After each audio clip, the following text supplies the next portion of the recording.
তাসদিক বলা হয়, এটাকে করতে হবে। মহিলারা চুপে সারে ঘরে পড়বে, আর পুরুষ মানুষ এরকম ভাবে জোরে জোরে আওয়াজ দিয়ে পড়বে, ঠিক কিনা? ঈদগাহে যাবার পূর্বে যে সুন্নতগুলো রয়েছে সেগুলো আমাদের আমল করতে হবে। ঈদগাহে যাবার পূর্বে কি সুন্নত রয়েছে? আমি তো একটা ঘটনা বলতেছিলাম, ঘটনা বলতে গেলে অনেক সময় পেরিয়ে যাবে। আমার অনেকগুলো ঘটনা আপনাদের জানা আছে। একটি ঘটনা কি আপনারা শুনতে চান? শুনতে চান? ঘটনাটি বলে আমি ইতি টেনে ফেলবো। আমি আমার নামাজ দিয়ে বয়ান শেষ করে দেবো, ঠিক কিনা? ঘটনাটি হলো, সংক্ষেপে বলতেছি, সংক্ষেপে ঘটনাটি বলছি। সেটা হলো যে দুইটা ঘটনা আছে, তো একটা বলবো, দুইটা বলার সময় নেই, একটা বলবো। স্টপ, সাইলেন্ট হয়ে যাও। কথা বললে কিন্তু জরিমানা নিব, বেতের বাড়ি ছাড়া কোনো উপায় নেই। কিন্তু এগুলো উঠবে, এগুলো ভিডিও মধ্যে উঠবে যে ছাত্রদের হুজুর কিভাবে কি করতেছে, এগুলো দেখবে যে ছাত্র কত ভদ্র ছাত্রের পরিচয় হবে। চুপ করে থাকবো তাহলে মানুষ ভাববো যে না রে, মাদ্রাসার ছাত্র ছাত্রীগুলো খুব নম্র ভদ্র, এই মাদ্রাসায় তাহলে আমার বাচ্চাকেও ভর্তি করবো, তোমার দেখা যায় আরো 10টা বাচ্চাই মাদ্রাসা ভর্তি করবো, ঠিক কিনা? আর আমাদের আচরণ যদি এমন হয়, আমাদের স্বভাব চরিত্র যদি এমন খারাপ হয়, মানুষ ওই মাদ্রাসা জানো হুজুরের কথা মানে না, দেখছো না, ঠিক কিনা? একটা রোজাদারের ঘটনা বলি। একজন রোজাদার, সে একটা মহিলা, সে প্রত্যেক দিন ফকিরকে ভিক্ষা দেয়, কিন্তু তার স্বামী বাসায় থাকার কারণে সে ভিক্ষা দিতে পারতেছে না। মহিলাটা পর্দা শিখবে, তার স্বামীকে বলতেছে যে আপনি একটু ভিক্ষাটা দিয়ে আসেন। এরকম ভিক্ষুক আইসা দরজা এসে করা মারতেছে, কারিম কেউ আছেন নাকি বাসায়, আমাকে কিছু ভিক্ষা দেন, আমি অনেক দূরান্ত থেকে সফর করে আসছি, আমাকে কিছু ব্যবস্থা করে দেন, আমি আপনাদের কাছে সাহায্য চাচ্ছি। এখন ওই মহিলাটা তার স্বামীকে বলতেছে আপনি কিছু দিয়ে আসেন। এইদিকে লোকটা মনে হয় হবে একটু ঘুমাইছে, সকালবেলা তো ঘুমাইছে, রোজার দিন ঘুমায় না সকালে, এখন ফকির এসে সকালবেলা ডাকা শুরু করছে। এই মনে করেন লোকটাকে একটা এমন জোরে ফকিরে ধুমুক মারছে, আর ফকির মেয়েরা তো চুমকে গেছে।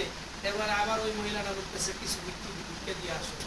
এরপরে কি বলতেছে ওই মহিলারা কথা, তার স্বামী শুনতেছে না, না শোনাতে এক পর্যায়ে কি হলো, বলতেছে তোমার মনে লাগে তুমি দিয়ে আসো।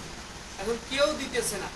এক পর্যায়ে কি হলো, ভিক্ষুকরে ওইখান থেকে এমন ভাবে মায়ের দিয়ে বের করে দিল, ভিক্ষুক কান্না করতে করতে চলে যায়, আর কয় আল্লাহ আমাকে এই আমি মাজলুম, পাওয়ালাকারী মাজলুমের তো আল্লাহ ফিরিয়ে দেয়। এই ভিক্ষুক কান্না করতে করতে যায় আর বলতেছে আল্লাহ আমাকে যেরকম ভাবে সে অপমান করছে, তুমিও তাকে এরকম অপমান করিও আল্লাহ।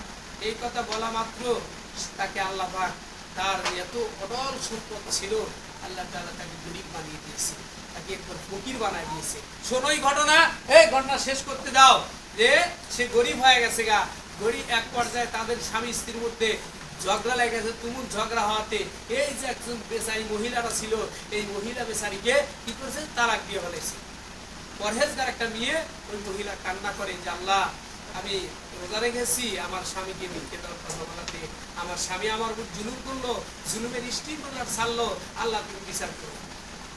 এই যে মহিলারা কান্না করতে করতে বাপের কাছে গিয়ে বিচার দিছে, আব্বা গো আপনি একটি কথা শুনেন, আমি আমার স্বামীকে বলছি যে আমার আব্বা কোনদিন ভিক্ষুক বাসায় আসলে ফিরায় দিত না, আর এই ভিক্ষুক বাসায় আসছে ফিরাই দিছে।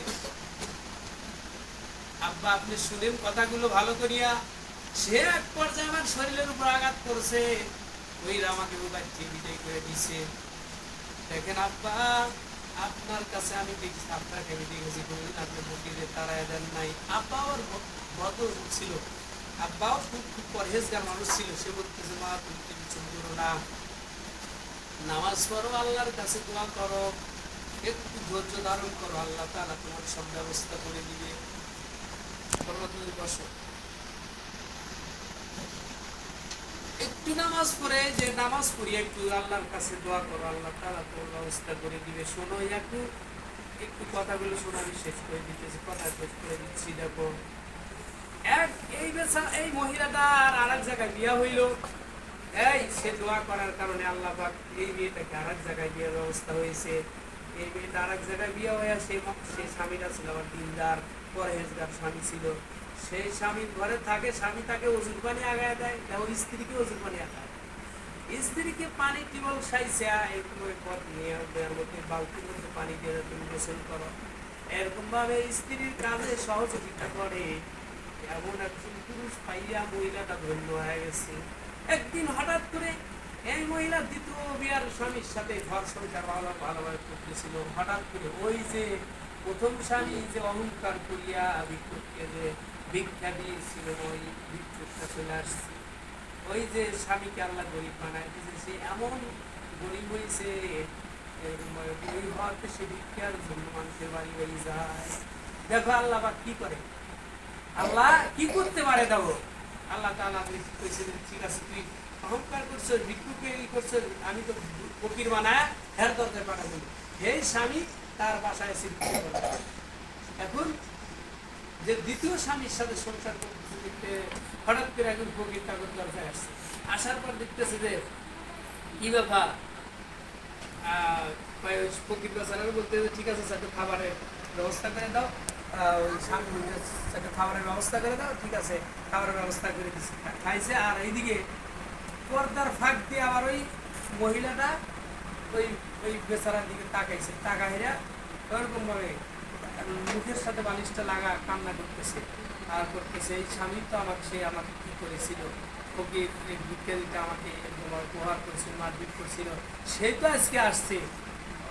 সে পায় এখন তার দ্বিতীয় স্বামীকে কে কি হয়েছে, কি ঘটনা হয়েছে, কি বলেন তো, বলো বলো তোমার কি হয়েছে। বলতেছিল ওই যে ওই স্বামী আমার মারপিট করে তারা গিয়েছিল, সেই স্বামী আজকে ভিক্ষা করতে আসছে। ঘটনাটা এরকম এরকম ঘটনা ঘটছে যে আল্লাহ পাক দেখো কি করতে পারে, যার গরিবদের প্রতি জুলুম করবা, অত্যাচার করবা, গরিবদেরকে দিবা না কিছু, এটা করলে আল্লাহ এরকম করে। যারা জাকাত ফেরত আদায় করবে না, তাকে এই করলে আল্লাহ করতে পারে কি পারে না।